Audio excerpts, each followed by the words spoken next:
এটাতে কিন্তু এটা শুনে বেশি দিচ্ছে।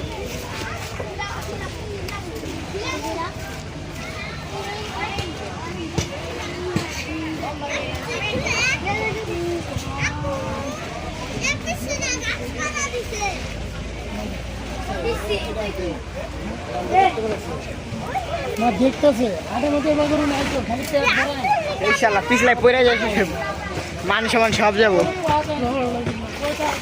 আইলা আছে খাসি দিয়ে এখন, গরু তো অনেক আছে। এই শালা কাট করা লাগবো পুরোটাই, পুরোটাই লে যাই ইউটিউবে ছেড়ে দেবো। কিচ্ছু হবে না।